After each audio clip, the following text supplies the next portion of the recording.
benvenuti nel mio canale se siete nuovi e bentornati invece se siete nemici da tempo. Oggi siamo con Walter e siamo a caccia d'oro. E voi vi chiederete, ma questo oro finalmente uscirà? Ebbene, non ve lo so dire perché siamo proprio in prospezione e durante la prospezione si fa ricerca e purtroppo la ricerca non comporta risultati, si spera in risultati. Abbiamo cambiato fiume. Non siamo più lungo Rusty Creek, siamo lungo il Jade Creek. In questo fiume troviamo la giada. Già in altri l'ho anche riscontrata. Si tratta sostanzialmente, come già in altri video vi ho scritto, di pietre verdi, più o meno del sistema basico o ultra basico. Vi ricorda un po' Rusty Creek, eh? Qua si trovano anche dei grezzi di quarzo fiume. Molto interessante questo. Questo sedimento rossiccio è di questo colore proprio perché è ricco di ruggine. Questi ciottoli che vedete qua e là affogati in questo sedimento rossiccio sono molto vecchi. Lo vedete anche perché potete osservare che va tutto a pezzi. È facile frammentare queste rocce. A contatto tra i sedimenti alluvionali recenti grigi e questo rosso, questi sedimenti potenzialmente potrebbero essere auriferi. Quindi in questo video cosa andremo a fare? Andiamo a cercare alcuni minerali lungo il letto del fiume e qua là io e Walter andremo a cercare anche se vi fosse la presenza dell'oro. Anche se lungo il Jade Creek più o meno non ho osservato grandi quantità aurifere, ma qualche pagliuzza per la mia collezione non fa mai male. Auguratemi buona fortuna.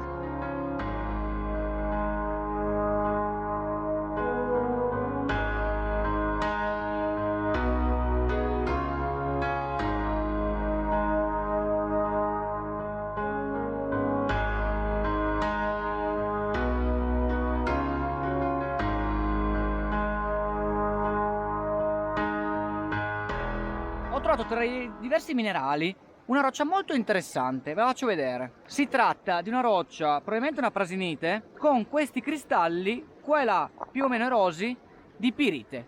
Ecco, questa pirite, una volta frammentata, macinata e presa al piatto, potrebbe dare qualche sorpresa.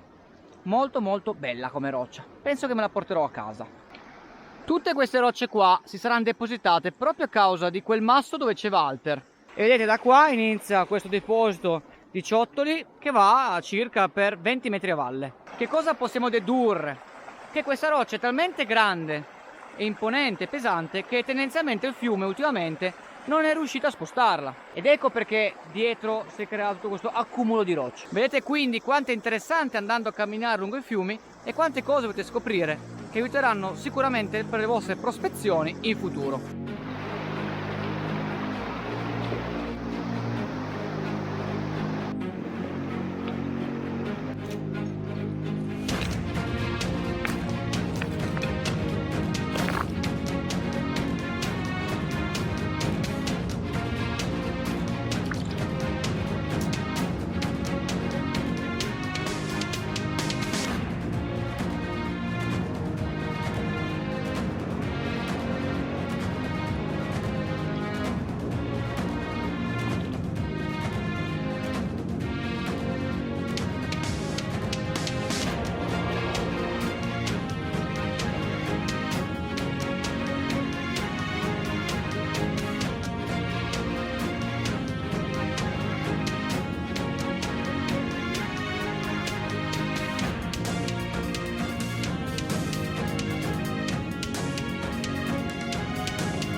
Spesso e volentieri quando abbiamo di fronte un bedrock molto alterato di questo genere, e come vedete sono cementati da questo sedimento rossiccio che in sostanza è composto da sabbia, argilla che dà questo colore, ossidi idrossidi di ferro e manganese. Spesso vi sono anche dei veri e propri rifiuti metallici.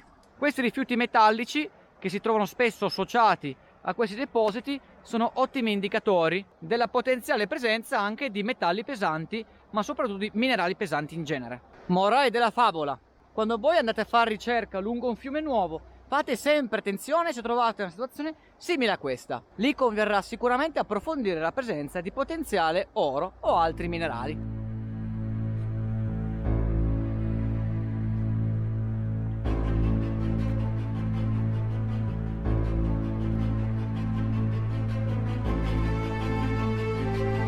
Allora, adesso facciamo 3 sondaggi.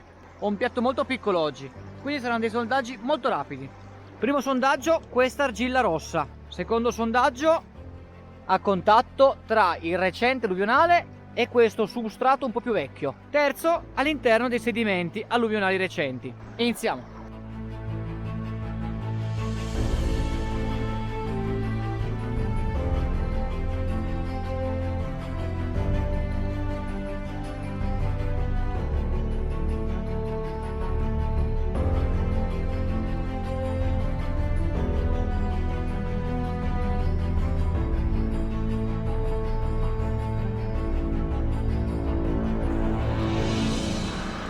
Sondaggio, un granulo rotola molto ed è interessante.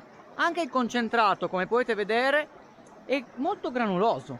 I cristalli di magnetite sono ben formati, hanno spigoli vivi e tendono anch'essi a rotolare nel piatto.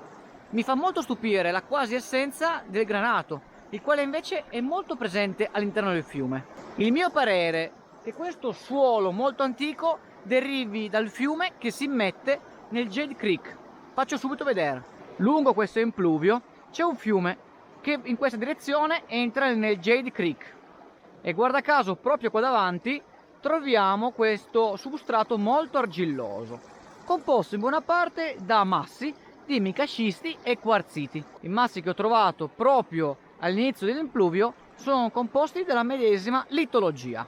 La mia interpretazione è che quindi questo fiume abbia scaricato ingenti quantità di sedimenti e che poi il Jade Creek successivamente l'abbia eroso e tagliato. E quindi io adesso posso ancora trovare delle rimanenze di quei sedimenti, di quei clasti buttati giù magari migliaia d'anni fa.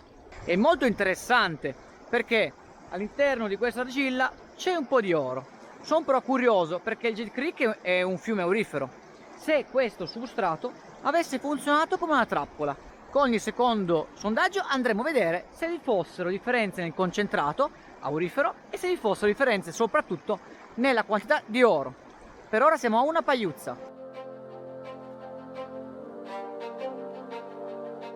Vedete come i granuli rimangono attaccati a questo fondale argilloso.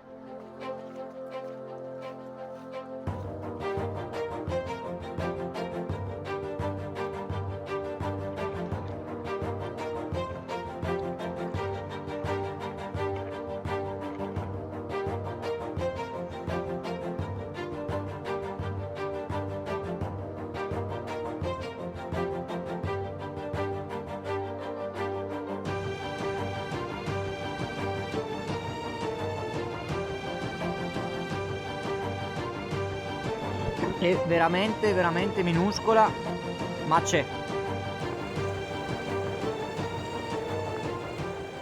Tiriamo quindi un po' le somme di questo video. Siamo tornati a Jade Creek. Abbiamo trovato qualche pietra interessante, qualche metagabbro smaragditico, un po' anche della cosiddetta giada. Comunque si conferma che questo fiume purtroppo non è molto aurifero. Non demordo comunque perché secondo me qua e là possono esserci dei arricchimenti per magari arrivare a 1/10 o 2/10 di grammo da aggiungere sostanzialmente alla mia collezione. Spero che quello che vi portate a casa questo video è proprio questo discorso legato alle varie trappole che potete incontrare lungo un fiume. Dovete camminare moltissimo per andare potenzialmente a scoprire delle trappole naturali che vi permetteranno magari di comprendere se vi fosse il loro. Come sapete io per primo faccio prospezione, faccio ricerca, vado di solito lungo rii, fiumi non rinomati per essere auriferi, perché è proprio lì che si potrebbero avere importanti sorprese. A me non mi interessa tanto la quantità, quanto la qualità di pietre ed oro, e mi diverto un sacco a farvi vedere tutto quello che trovo. Quindi spero che questo video vi sia piaciuto, mi raccomando mentre mi piace iscrivetevi al canale se non l'avete ancora fatto, e noi ci vediamo al prossimo video. Ciao ragazzi!